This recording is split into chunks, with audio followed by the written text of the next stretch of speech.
Develop करो कि time waste बिल्कुल मत होने दो। Don't let the time waste, focus on skills. इस पर फोकस करना है, ये इंपॉर्टेंट है, ये इंपॉर्टेंट है। ठीक है, तो स्किल्स को कैसे बढ़ाना है? देखो भाई, अगर आप कोडिंग में जा रहे हो, सबसे पहले तो एक आपके बेसिक्स जो होते हैं वो कॉलेज में जाने से पहले ही इंप्रूव होने चाहिए। ठीक है, आपको कंप्यूटर की नॉलेज होनी चाहिए एक अच्छी खासी बेसिक्स में। फिर आपको करना है, कोई कोडिंग पकड़नी है, लैंग्वेज पकड़नी है। ठीक है, लैंग्वेज पकड़ लो। लैंग्वेज अभी कौन सी हो सकती है? C++ हो सकती है, ठीक है, पाइथन हो सकती है, जावा हो सकती है। मैं रिकमेंड करता हूँ कि आप C++ करो अगर आपको ऐप डेवलपमेंट में जाना है, या सॉफ्टवेयर डेवलप करना है, या एम्बेडिंग प्रोग्रामिंग में जाना है, या गेम डेवलपमेंट में जाना है। और पाइथन करो, जैसे कि अगर आपको क्या कहते हैं AI में जाना है, ठीक है, AI मॉडल्स बनाने हैं या ऐसे कुछ काम करना है आपको। लेकिन जो पाइथन है ना, उसका स्कोप कम है। आप पाइथन पढ़ोगे, लेकिन जो जॉब इंटरव्यूज होंगे वो आपको कोर कॉन्सेप्ट जैसे कि जावा और C++ करना है। जावा तो आपको पता ही है कि सुपर है भाई, सब कुछ है उसमें। ठीक है, अगर कर सको तो कर लो। लेकिन अगर आप स्टार्ट कर रहे हो, बिगनर हो, और अभी आप ऐसे टाइम पे स्टार्ट कर रहे हो, तो आपको C++ करना चाहिए, क्योंकि C++ में आपके सारे काम हो जाएंगे।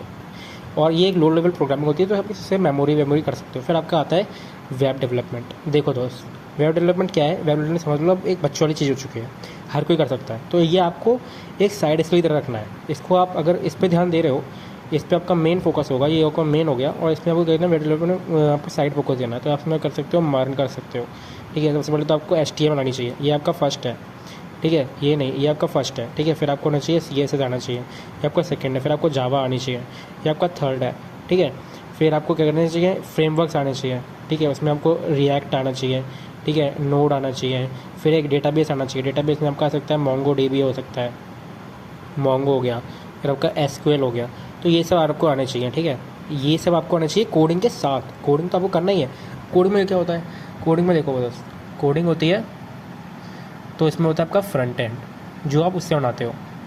ठीक है, और फिर होता है आपका बैक एंड, ये होता है कोडिंग का इंपॉर्टेंट की चीज़, जो आपको करना होता है, जो आप मतलब प्रैक्टिकली करोगे। फिर इसमें कोडिंग में आप कहते हैं डेवऑप्स में जा सकते हो, जो डेवलपमेंट और ऑपरेशंस करते हैं। ठीक है, डेवलपर बनते हैं और ऑपरेशन बनते हैं। तो इसमें कोडिंग में आपको करना चाहिए डेटा स्ट्रक्चर्स होते हैं, मतलब कहाँ पर अगर आप कुछ कोड कर रहे हो तो उसमें स्ट्रक्चर्स, कुछ आपको डेटा वोटा मिलेगा तो आप उसको कहाँ पे स्टोर करोगे। फिर आपके एल्गोरिथम्स होते हैं। ठीक है, ये होता है आपका DSA। तो जब आप जो कॉलेज में जाओगे ना, तो आपको पता चलेगा कि आपके पास बहुत सारे बच्चे ऐसे हैं जो DSA कर चुके हैं पहले ऑलरेडी। तो आपको लगेगा कि आप कितने लो लेवल हो। तो इसलिए आपको तैयार रहना पड़ेगा, ताकि आप भी जाओ तो थोड़ा बहुत फ्लैक्स कर सको, है ना। ठीक है, फिर क्या कहते हैं, आपका ये हो गया।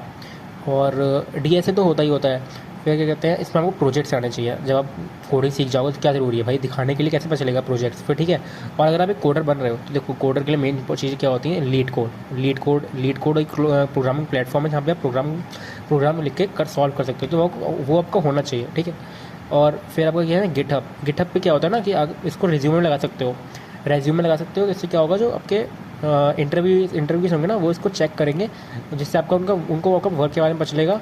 ठीक है, उनको पता चलेगा कि आपने क्या क्या किया है और कितने टाइम से आप कर रहे हो। ठीक है, तो इसमें आपको सिर्फ प्रोजेक्ट्स डालने हैं। ठीक है, प्रोग्राम नहीं डालना है, प्रोजेक्ट डालना है। प्रोग्रामिंग इसका लीड कोड पे करनी है। DSA पढ़ो, DSA एक दो कॉन्सेप्ट सीख करो, फिर उससे रिलेटेड प्रोग्राम्स करो, लीड कोड। आपको सारे प्रोग्राम मिलेंगे जो भी इंटरव्यू में पूछे जाते हैं। ठीक है, और देखो दोस्त, कॉलेज में जाओगे ना, फैकल्टी बेकार मिलेगी। आपको कुछ हाथ लेके कोई नहीं पढ़ाता है कॉलेज में, सब कुछ आपको खुद करना पड़ता है। ठीक है, फिर आपको इंटर्नशिप, देखो कॉलेज कैंपस प्लेसमेंट के ऊपर भरोसा मत करना। लोग बस कैंपस प्लेसमेंट इस नाम का होता है कि कैंपस में आप अगर किसी सेल्स की दुकान जो कहते हैं सेल्स की कंपनी में चले जाओ ना, तो आपका मतलब कैंपस का तो हो जाता है ना कॉलेज वालों का, कि हाँ देखो मैंने बच्चे को अपने कैंपस से प्लेसमेंट दिला दिए। लेकिन आपका बाद में फिर कट जाता है, क्योंकि फिर सेल्स वाली कंपनी ऐसी होती है कि इसमें आपको छोटा मिलता है, आपको वो पूरा करना था। अगर आप पूरा नहीं कर पाते हो ना, तो क्या कहते हैं, वो आपको सैलरी नहीं देते हैं, सैलरी लेट कर देते हैं, डिले कर देते हैं, डिले बहुत ज़्यादा होता है उसमें। फिर लोगों को वहाँ से कंपनी से निकलना ही पड़ता है। और देखो इसमें मेन चीज़ क्या होती है ना, कि 72 रूल की